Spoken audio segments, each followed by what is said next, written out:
স্বাধীন হতো না। তারেক রহমান ছিল বোধহয় এই হাসিনার হাত থেকে এই দেশটা স্বাধীন হয়েছে। তো এই এখন তারেক রহমানের পিছনে নানান ধরনের কুচক্রি মহল এখানে কাজ করতেছে, তারেক রহমানকে ক্ষমতায় আসতে দেবে না। কিন্তু এই জামাতের ভাইদের উদ্দেশ্য করে বলতে চাই, তোমরা আমাদের ভাই, আমি কারো শত্রু না ভাই, আমি কারো শত্রু না। আমরা কাঁধে কাঁধ মিলে একসাথে আন্দোলন করেছি, সংগ্রাম করেছি, তোমরা আমাদের ভাই। তাও ভাইদের কাছে রিকোয়েস্ট করতে চাই, ভাই আমাদের বিএনপির পিছনে এইভাবে লাগিয়েন না। বিএনপি জনগণের দল, বিএনপি জনগণের সাথে আছে এবং থাকবে ইনশাল্লাহ। তো এই জামাত নানান ধরনের করতেছে আমাদের জিয়া ফ্যামিলিকে ক্ষমতায় আসতে দিবে না দেখে। আর সাদিক কায়েমের বিষয়ে কিছু কথা বলতে আইছি।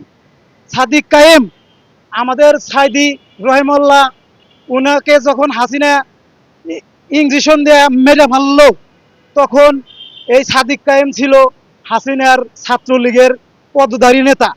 তো এই সাদিক কায়েম আমরা যখন সাইদি সাহেবের জানাজার করব, এই সাদিক কায়েম তো তখন ওই হাসিনার লোকই ছিল।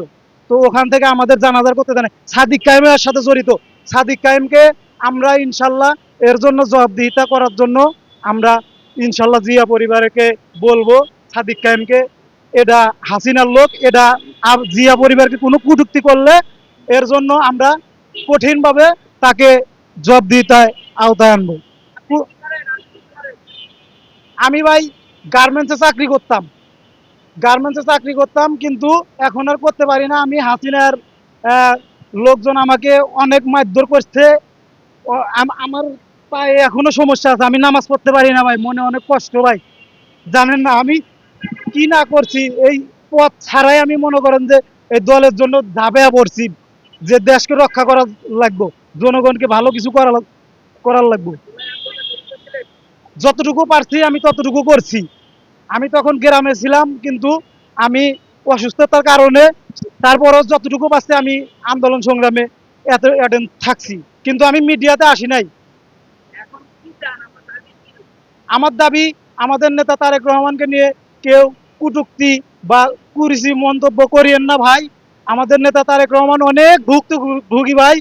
তো আমাদের নেতার দিকে একটু তাকান, তিনি কি না করছে এই দেশের জন্য ভাই, বলেন তিনি কি না করছে এই দেশকে। তার ভাই, মা, বাপ সবকিছু তিনি বিসর্জন দিয়ে এই দেশে ভালোবাসে দেয় এই দেশের জন্য। এখনো তিনি ভালো মানে ভালো জনগণকে ভালো কিছু করব, সেই জন্য তিনি অনেক করতেছে।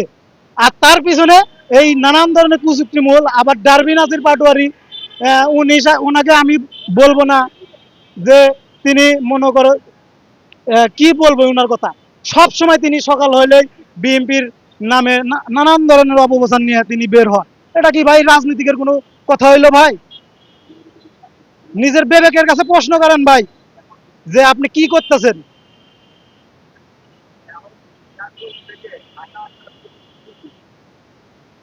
ঢাকা আসার উদ্দেশ্য কি? আমি ঢাকা আইছি অনেকদিন ধরে চাকরি মানে নেওয়ার উদ্দেশ্যে, কিন্তু চাকরি করব না। তারেক রহমানকে ইনশাল্লাহ ক্ষমতায় আনার পরে সে চাকরি করব, তার আগে চাকরি করব না। তারেক রহমানের জন্য যতদিন বেঁচে আছি এই জিয়া ফ্যামিলির সাথে আছি, থাকবো ইনশাল্লাহ, কোনোদিন বেইমানি করব না ইনশাল্লাহ। তার পদ পদবি নাই, এটা আমার আল্লাহ দেখছে। আমি এই ফ্যামিলি জন, জিয়া ফ্যামিলি জন আমি কি না করছি সেটা আমার আল্লাহ দেখছে। আমি আর কাউকে বলবো না যে আমি এটা করছি সেটা করছি। কিন্তু ভাই দয়া করে জিয়া ফ্যামিলির নামে উল্টাপাল্টা কেউ কিছু বললেন না। জিয়া ফ্যামিলি কে সুন্দরভাবে আপনাদের কাছে একটা রিকোয়েস্ট করি, জনগণের কাছে, আপনারা জিয়া ফ্যামিলিকে একটা করে ভোট দিয়ে জয়যুক্ত করে আপনার করে সুন্দর একটা দেশ এই জিয়া ফ্যামিলি তারেক রহমান দেবে ইনশাল্লাহ, আমি আশা করি।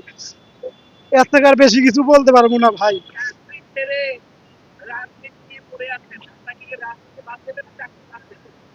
ভাই চাকরি ভাত দেবে রাজনীতি, কিন্তু দেশের মানুষের জন্য তো কথাও বলার লোক লাগবে, কথা বলার লোক লাগবে। কিন্তু চাকরি তো অনেক ছেড়ে দিছি, অনেক ভালো ভালো চাকরি করছি আমি, করার পরে তারপরে আমি এই তারেক রহমানের বা এই জিয়া ফ্যামিলির অনেক অত্যাচার দেখে আমি আর সহ্য করতে পারি না। সেই জন্য আমি যতটুকু আছে আমি দেশের জন্য, দেশের জনগণের পাশে থাকবো ইনশাল্লাহ, এটাই হলো কথা আমার।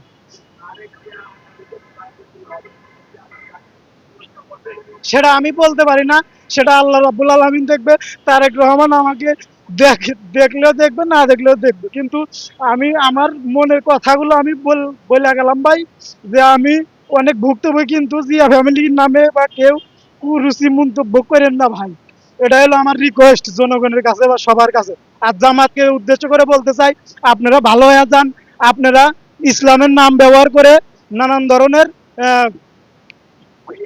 উল্টাপাল্টা কথা বলতেছেন, এগুলো বলা বাদ দেন ভাই, এগুলো বলা বাদ দেন। জান্নাতের টিকিট বেচা বাদ দেন।